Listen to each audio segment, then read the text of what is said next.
Hello guys, it's Skylar. খুব হবে বারবার চলে আসলাম আবার।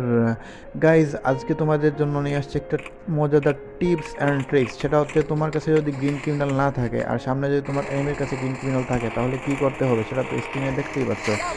আর এখানে আমার এক্সপ্লেন করার কিছু নেই, তারপরে এক্সপ্লেন করতেছি। সেটা হচ্ছে, যদি তুমি গ্রিন ক্রিমিনালকে কোনোভাবে দেখতে পাও, তাহলে ওর পিছু নিবা। পিছু নিয়ে ওরে যতক্ষণ না ডাউন দিতে পারছো ততক্ষণ ওর পিছু নিবা এবং ওরে উড়াদুরে মারবা।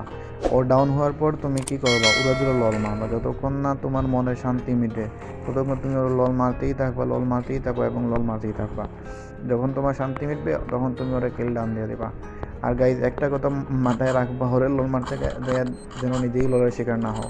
সো এটাই ছিল আজকের টিপস অ্যান্ড ট্রিক্স। কেমন লাগলো আমাদের টিপস অ্যান্ড ট্রিক্স জানাতে বলবেন না এবং আমাদের চ্যানেলটা সাবস্ক্রাইব করে আমাদের পাশে থাকবেন। ধন্যবাদ। Triple kill!